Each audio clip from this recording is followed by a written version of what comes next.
The Wolf by PETER Hartke. Narrated by Beatlesfanize and Duchess of Darkness. Gore moved slowly, his powerful haunches flexed as he crept low to the ground, his ears flattened against his massive head.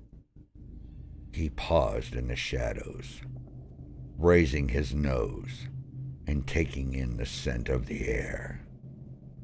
A low, deep growl emanated from his chest as his eyes watched the small house in the clearing before him. His blood-red eyes glowing brightly in the light that came from the back porch lamp. Though he stayed hidden in the shadows, right beyond the reach of the illumination, his fur bristled as he lowered into a lying position, his massive paws leaving long grooves in the soft dirt as they stretched out before his hulking frame. He lay and watched the house, his ears perked and eyes unblinking above the house.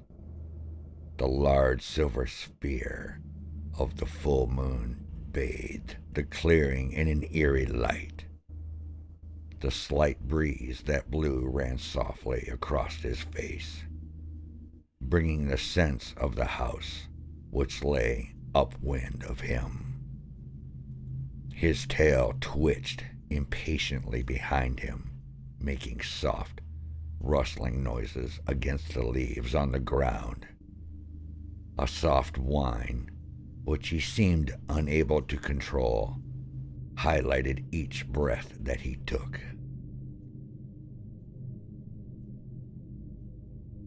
His demeanor stiffened as he sensed movement in the house that was followed by a soft shadow passing inside of the large picture window that was on the side of the home Gore watched from.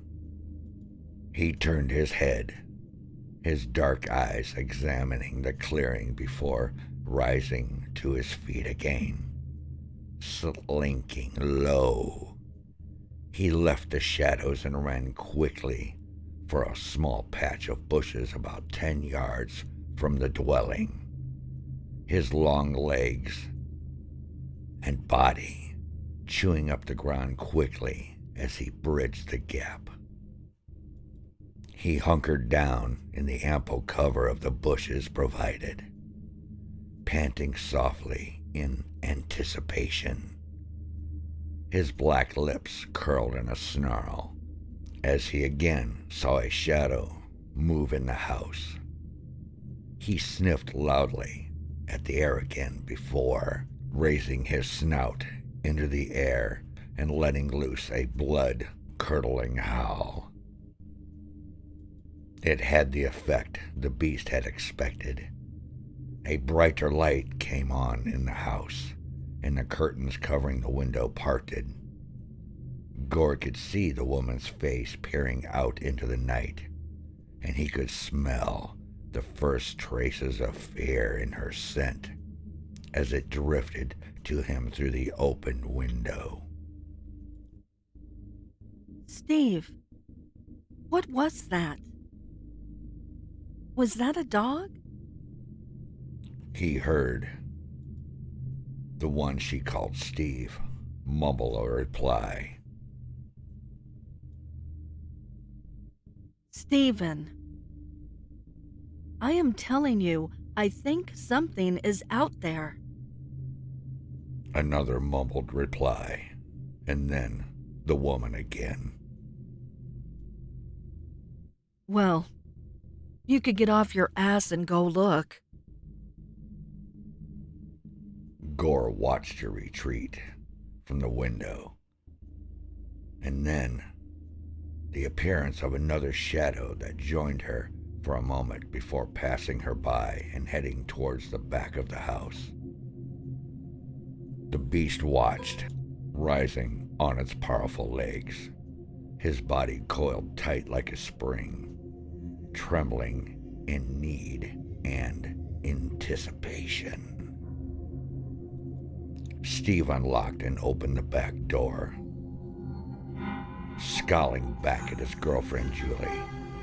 She had taken perch back by the window, and the beast could see her pale, frightened face peering through the glass. "I don't see anything," Steve called back into the house to her, hoping against all hope that would put an end to it. But knowing Julie, it wasn't likely to. Stephen Harris, you heard it too. Something is out there. Steve sighed. He knew he wasn't going to get around it without at least checking outside. He stepped out onto the back step, looking up at the moon for a moment before peering around the yard. He walked slowly down the steps, glancing back at the house and wondering how far he would have to go to make Julie happy. Gore watched him, thick saliva now dripping in a steady pattern down his fangs from his tongue. The man's scent reached his nose and mingled with the sweet smell of fear that still emanated from the woman. His body shook with the effort of keeping still. Every instinct he had wanted to attack, to savage, his brain buzzing with the need. Steve reached the bottom of the steps and glanced around the yard before taking another look back at the house. He started to call back to Julie that he didn't see anything when he heard a noise from the bushes. Gore waited till the man cleared the bottom of the steps and he had walked around the railing before he pounced. His strong body uncoiled like a spring as it leapt free of the bushes. His form in the inky black, silhouetted against the moonlight as he seemingly flew through the cool night air, landing within feet of the man. Steve's eyes first widened in shock, then fear as he saw what had suddenly, as if by magic, appeared right in front of him. It was something from a nightmare, something from a horror movie.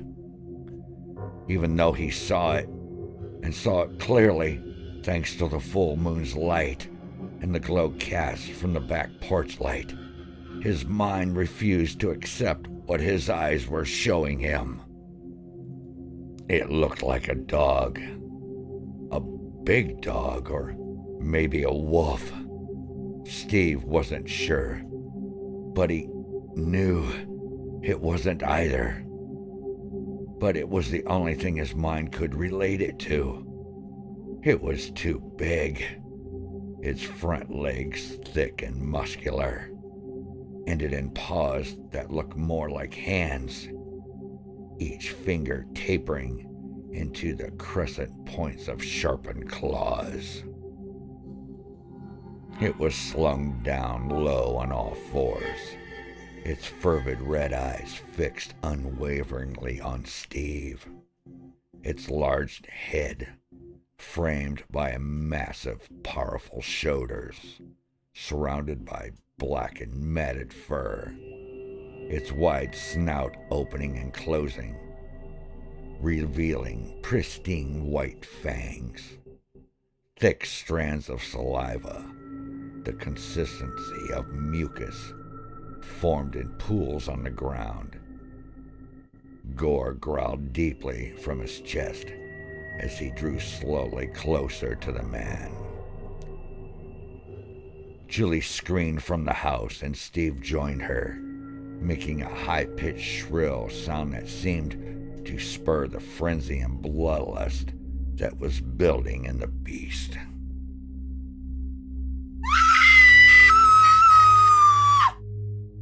The scent of fear and urine was thick in the air now, as Steve's bladder released, a dark stain spreading across the front of his pants. Gore drank it in greedily, unable to resist anymore, howling as he leapt at the petrified man. The man brought up his right arm by instinct to protect himself. Gore's mammoth jaws clamped onto Steve's forearm, his monstrous teeth shredding bone and tissue and severing his arm from just below the elbow in one bite. Blood sprayed in large, violent splashes across Gore's face and onto the lawn, turning them crimson as the beast shook his head, tearing at his prize for just a moment before tossing it away and refocusing on the screaming man, the taste of fresh blood driving his appetite. Steve was complete hysteria, the mangled stump of his arm spewing blood in long red rivers. He tried to turn and get back to the house, but Gore was on him again. The beast leapt onto Steve's back, digging his fangs deeply into his left shoulder and taking the man to the ground, slowly savaging him. Julie screamed, frozen in horror as this monster was devouring her boyfriend. She saw the beast raise his head and look at her with burning eyes. She shrieked,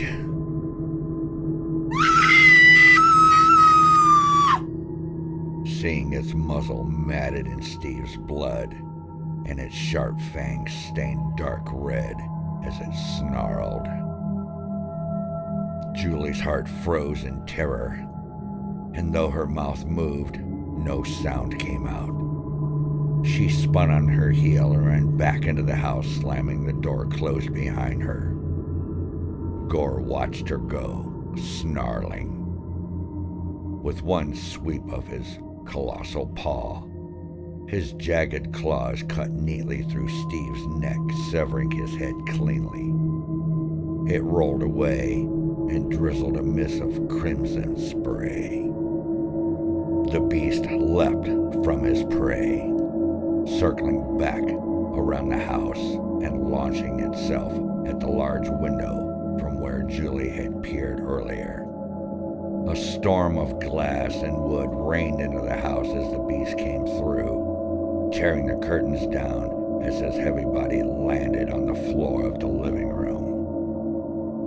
He saw the woman on the floor, kneeling, facing him, trying to dial the phone she held in her trembling, shaking hands. He let his gaze fix on her with a predatory cast, his breath coming in short, harsh, saliva spewing snorts as he slowly advanced on his victim. Julie dropped the phone, pressing herself tightly against the wall, unable to look away from the monster, her eyes wide as it drew even closer.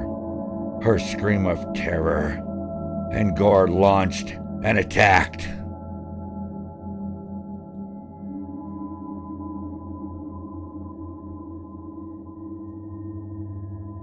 Julie grabbed the remote and paused the movie they had been watching. Do you hear that, Steve? She leaned over to check on her little Chihuahua pup, who was lying on the floor at her feet. The dog was making small yipping sounds, mixed with soft barks, his little legs moving quickly. Ah, look, Steve. I think Gore is dreaming. I bet he's out chasing bunnies. Steve looked down at the sleeping pup and laughed. He's a crazy one. Look at his mouth work. Go get him, boy. They both giggled at how cute he was.